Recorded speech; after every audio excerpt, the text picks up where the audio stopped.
6 देहरी पार कर करके जब वे 7वें पर पहुंचे तब वहां जो है उन्हें हाथ में गदा लिए 2 समान आयु वाले देवश्रेष्ठ जो है दिखलाई दिए।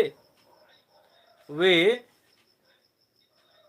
2 लोग जो है सनकादि भाइयों को दिखाई दिए, जो बावजूद कुंडल और किरीट आदि अनेकों अमूल्य आभूषणों से अलंकृत थे।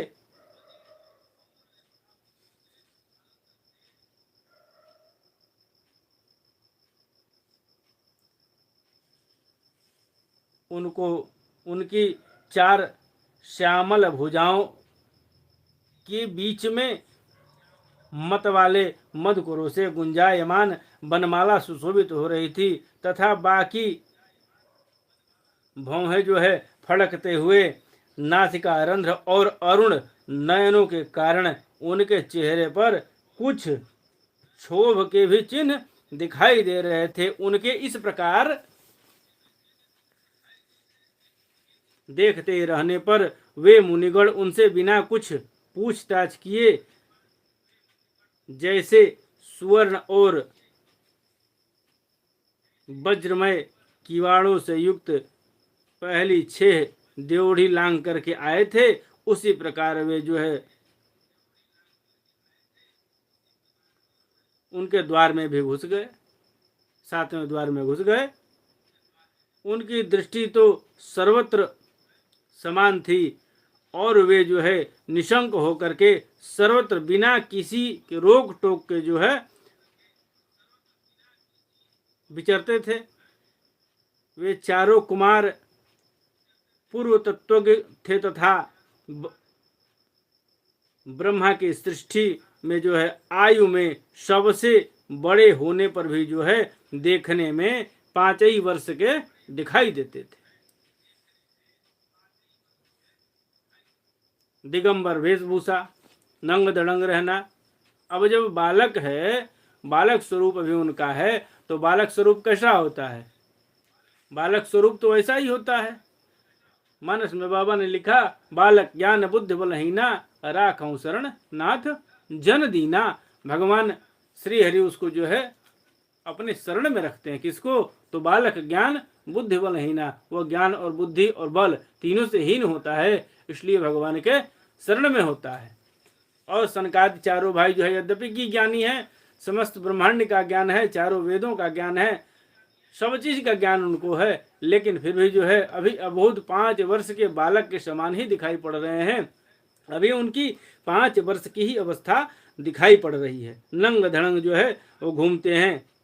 उन्हें इस प्रकार निशक्ति निसंकोच रूप से भीतर जाते देख करके उन द्वारपालों ने भगवान के शील स्वभाव के विपरीत सनकादि के तेज की हंसी उड़ाते हुए उन्हें बेंत अड़ा करके और रोक दिया, यद्यपि वे ऐसे दुर्व्यवहार के योग्य नहीं थे। अब जब उन द्वारपालों ने वैकुंठवासी देवताओं के सामने पूजा के सर्वश्रेष्ठ पात्र उन कुमारों को इस प्रकार रोका, तब अपने प्रियतम प्रभु के दर्शनों में जो है विघ्न पड़ने के कारण उनके नेत्र सहसा कुछ क्षण के लिए क्रोध में उबल रहे थे, लाल हो गए और वे इस प्रकार कहने लगे।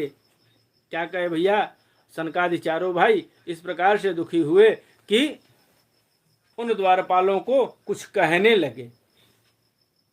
सनकादि चारों भाइयों का जो है नेत्र लाल होने लगा, क्रोध में जो है आवेशित होने लगे, अर्थात उनको क्रोध आने लगा।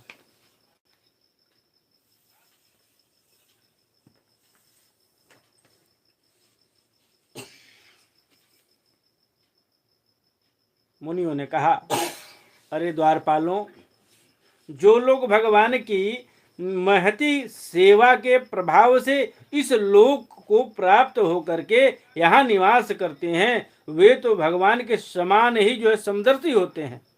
तुम दोनों भी उन्हीं में से हो, किंतु तुम्हारे स्वभाव में यह विषमता क्यों दिखाई पड़ रही है? भगवान तो परम शांत स्वभाव के हैं, उनका किसी से विरोध भी नहीं है। फिर भी यहाँ ऐसा कौन है जिस पर शंका की जा सके? तुम स्वयं कपटी हो और इसी से अपने ही समान दूसरों पर जो है शंका करते हो। तुम हो तो इन भगवान वैकुंठ के पार्षद, किंतु तुम्हारी बुद्धि जो है बहुत मंद है। अतएव तुम्हारा कल्याण करने के लिए हम तुम्हारे अपराध के योग्य जो है दंड का विचार कर रहे हैं।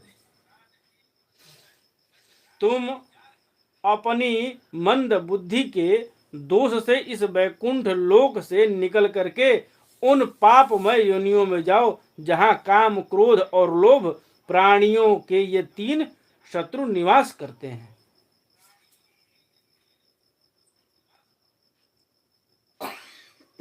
अब भैया सनकादिकों ने ऐसा विचार किया।